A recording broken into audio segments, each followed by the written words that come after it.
O mito da modernidade é exatamente estes acontecimentos grandiosos que são importantíssimos para a história humana. Não interessa se é eurocêntrica. Para a história humana são importantíssimos. Por exemplo, a introdução do continente americano na história universal.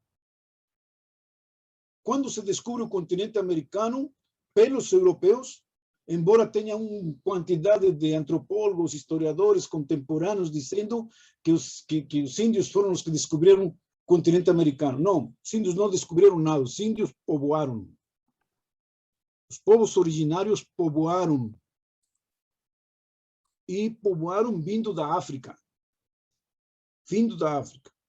Todos nós somos africanos, todos nós, de origem por humanidade, somos africanos, de origem africana.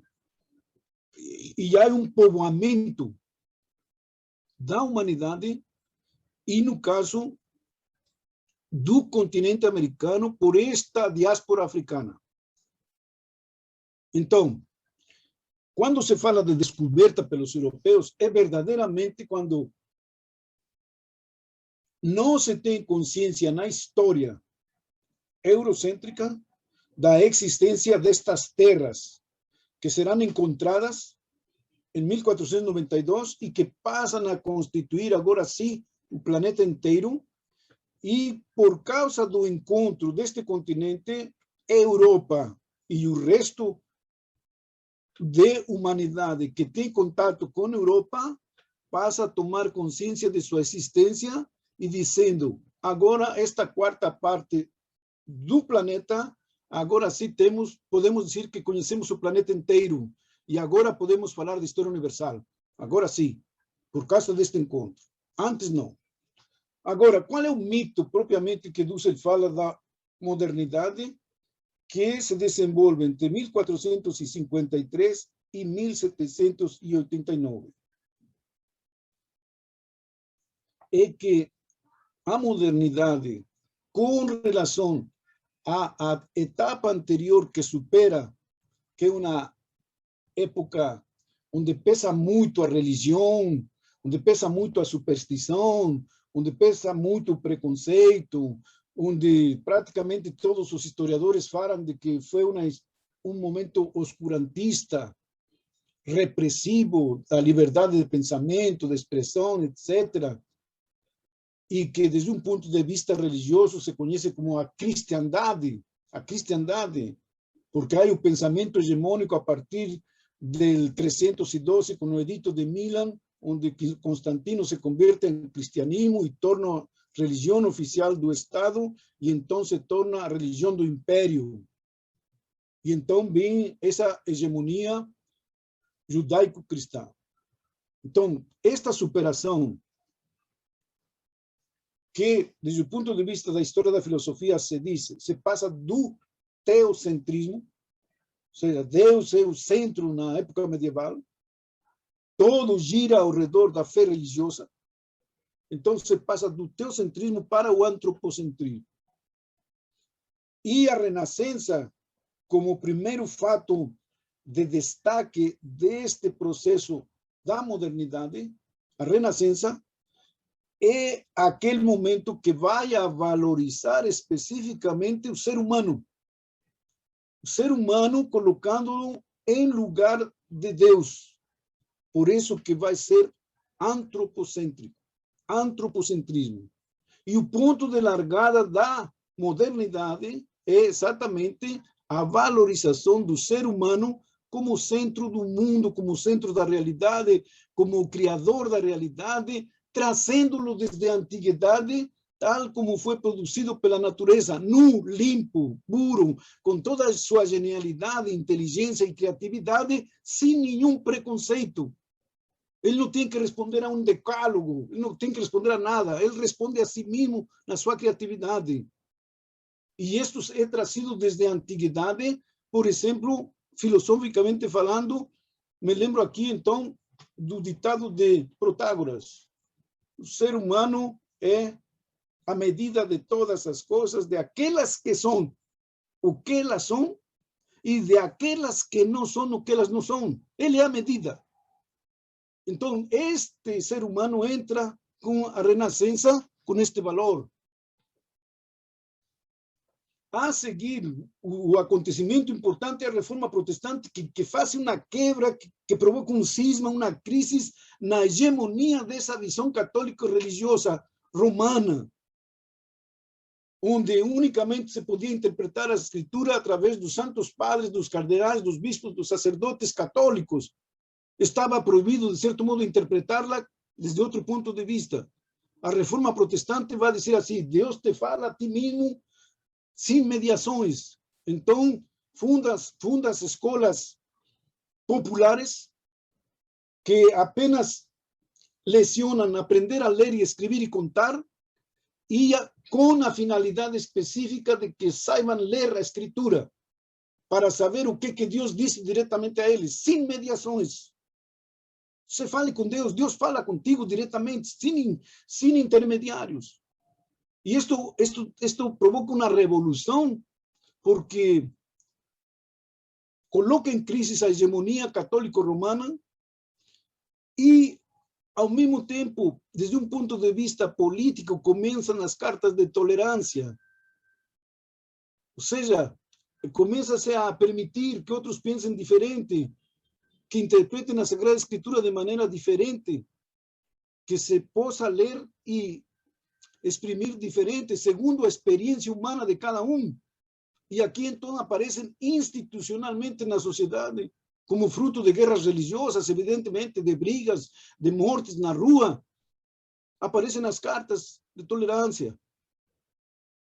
Bom, então, este é outro acontecimento valiosíssimo, porque coloca em crise este mundo de uma imagem monolítica religiosa que tem também como arma a Santa Inquisição, o Tribunal da Inquisição, para aquele que pense diferente, para ser queimado na fogueira, para ser acusado sem saber quem o acusou, e simplesmente, então, torturá-lo, castigá-lo, levá-lo preso, expulsá-lo da sociedade, torná-lo anátema, excomulgado, etc. Em um mundo que pesa muito a dimensão religiosa. Então, esse excomulgado, por exemplo, lhe negam água, lhe negam comida, lo expulsam das comunidades, enfim. Então, isto tem um peso enorme. E a reforma protestante vai a diminuir isto. Então, claro, desde um ponto de vista da história humana, este acontecimento é extremamente valioso. Outro acontecimento valioso da modernidade é a Revolução Científica. Para todos aqueles que estudaram filosofia especificamente, se acaba com um órgão aristotélico do silogismo para conseguir argumentativamente uma verdade intelectual e mental, apenas com exercício lógico. Agora não, Francis Bacon cria um novo órgão onde o tribunal da verdade, do conhecimento, vai ser a experiência, a observação, levantamento de hipóteses, experimentação, comprovação ou não, e lei, fórmula ou teoria. Este é o processo agora empírico de experiência, com as mãos sujas de lodo, da matéria que tem que ser conhecida. Isto se coloca no século XVII. Galileu, Newton, Copérnico, etc. Todo isto entra aqui e provoca uma revolução no conhecimento. Por isso se denomina o século da Revolução Científica. Mas isto é, dentro da história humana, como digo, extremamente importante, valiosíssimo, extremamente valiosa esta experiência humana, e esta criatividade humana, e esta inteligência humana, e esta soberania da razão, para o conhecimento da natureza, para o conhecimento do mundo, para a criatividade das coisas técnicas. Este é valiosíssimo.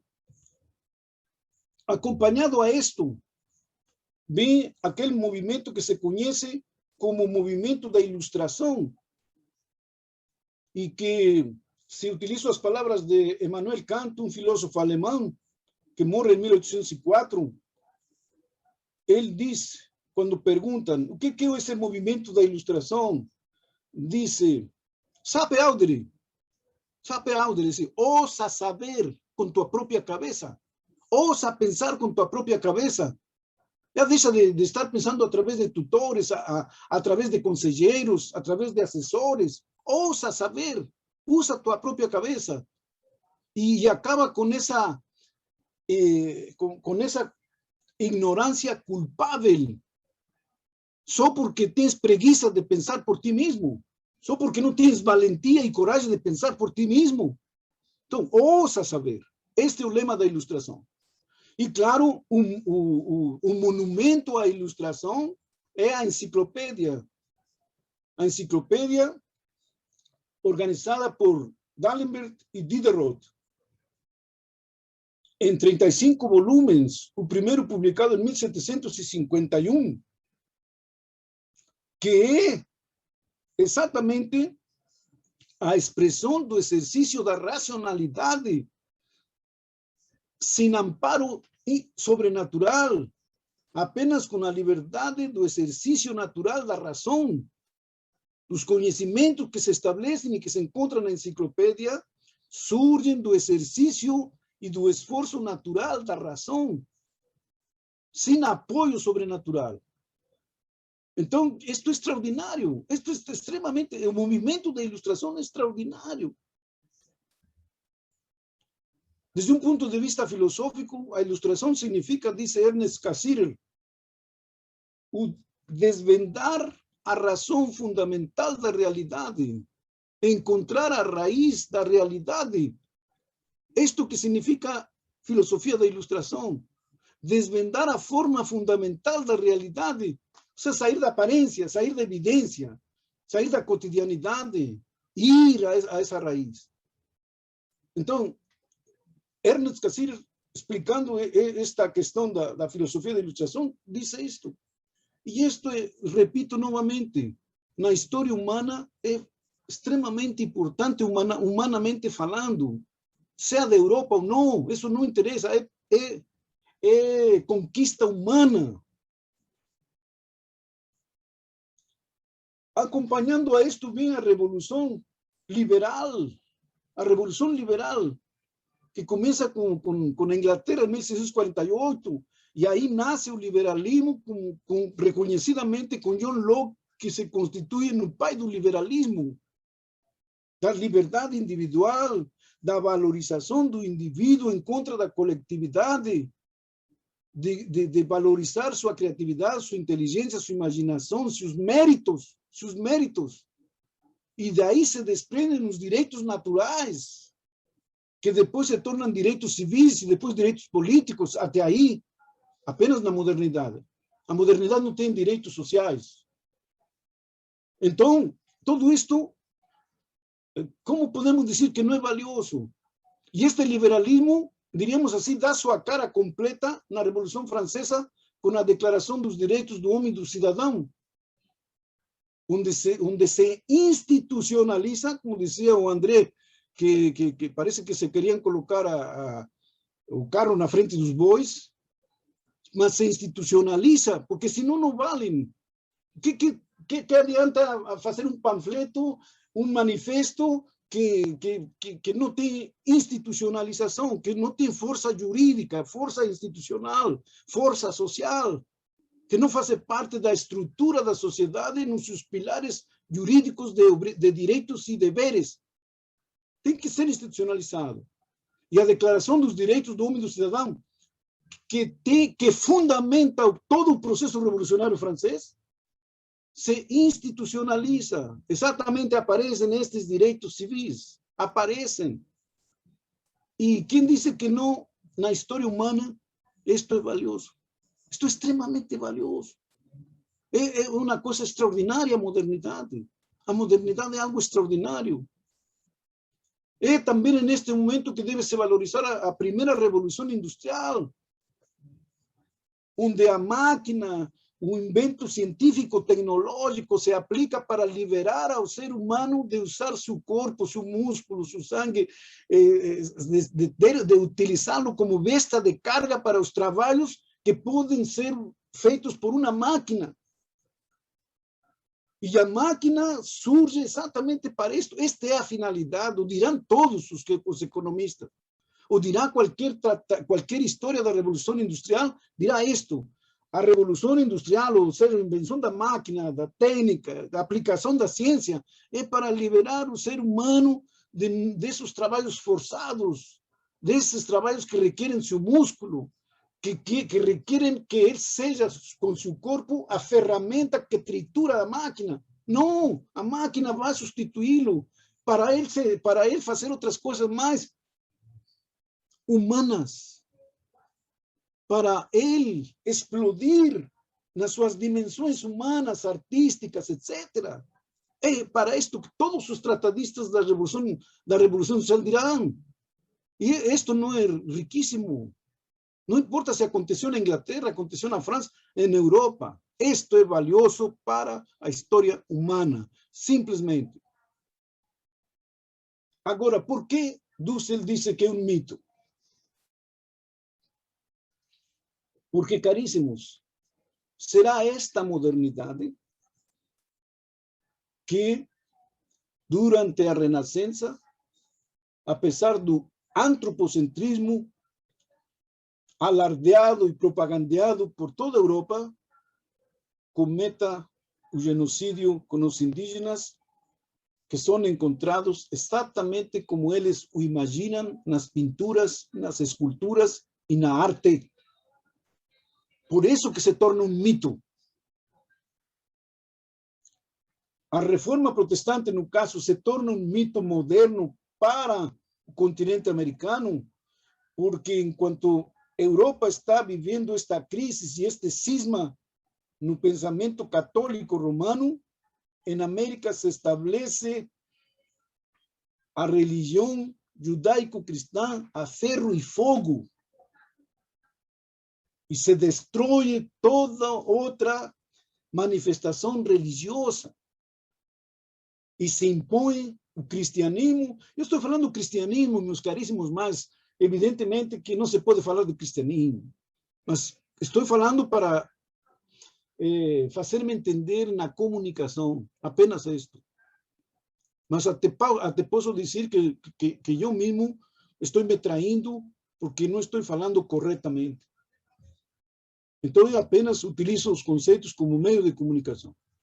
Então, entra o cristianismo judaico-cristão com sua versão católico-romana a ferro e fogo.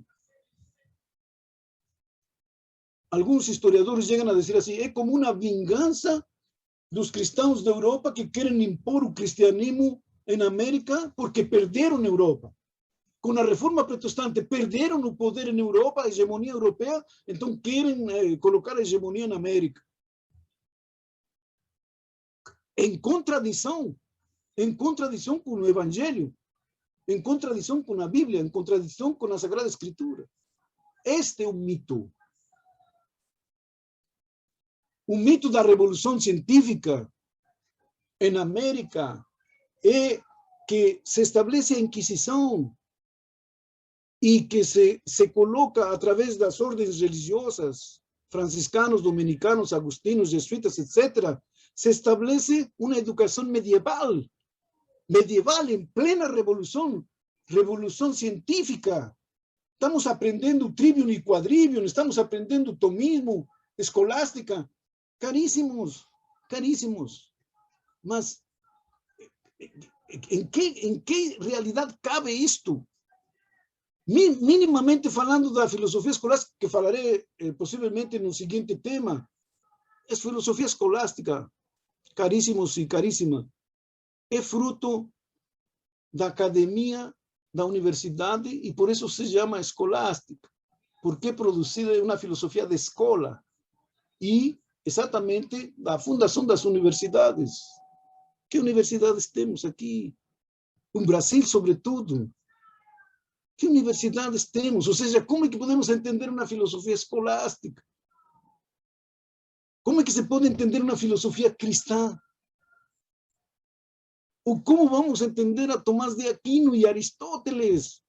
Um tomismo aristotélico. Quando lá eles estão vivendo Descartes, Galileu, En fin, ¿cómo?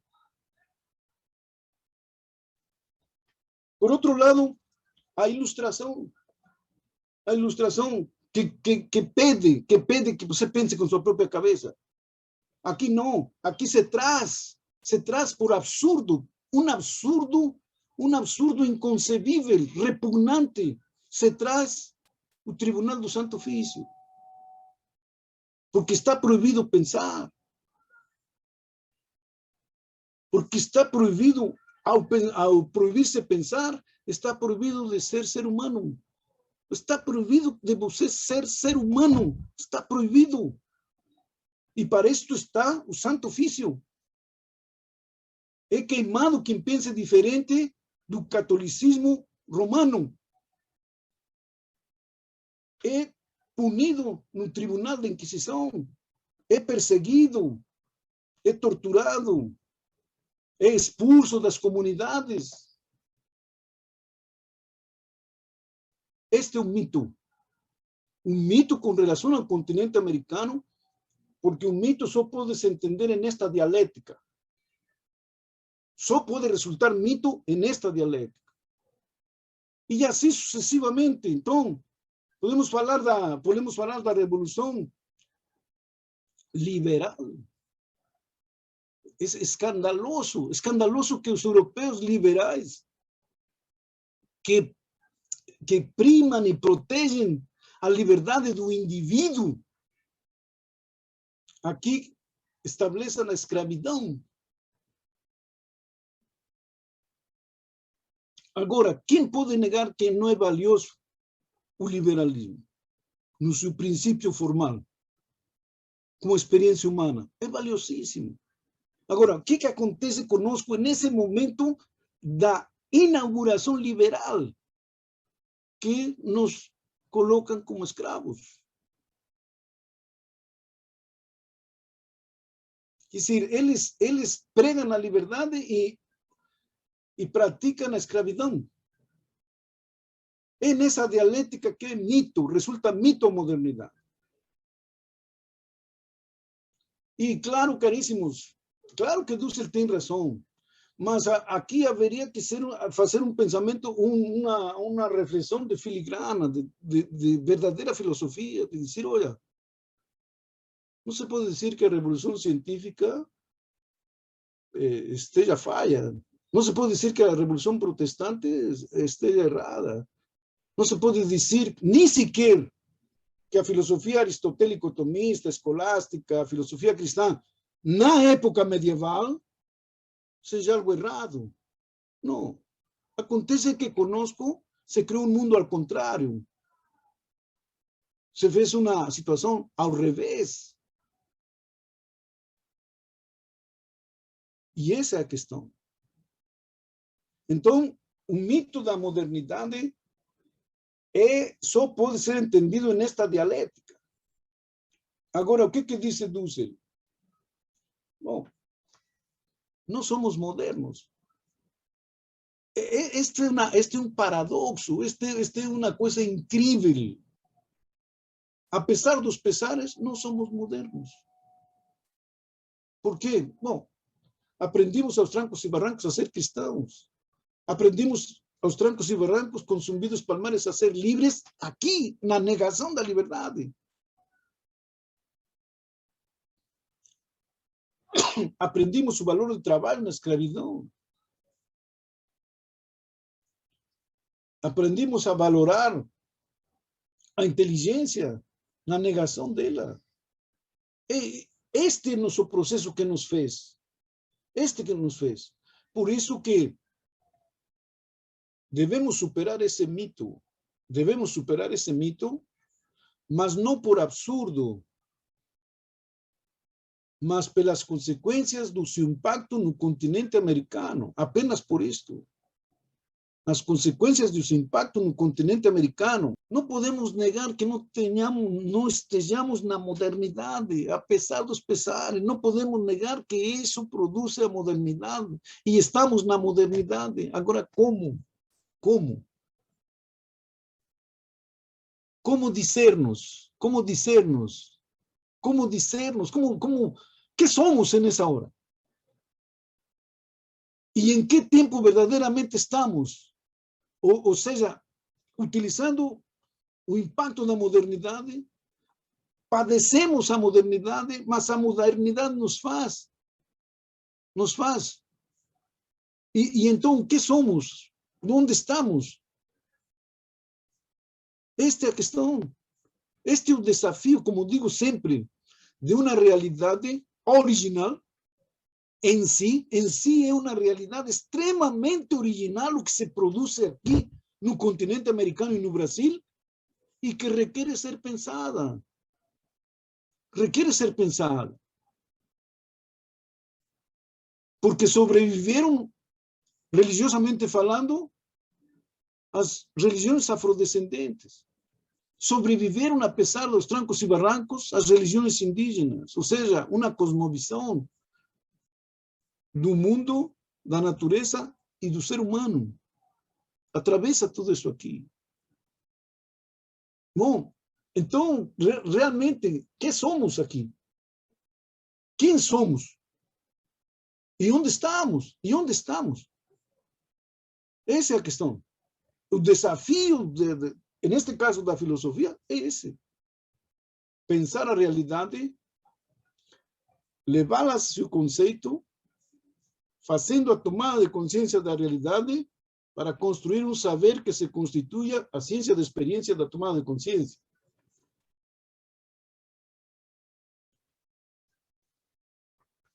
E por isso que Dussel vai dizer assim, a filosofia não é ler livros. A filosofia é pensar a realidade.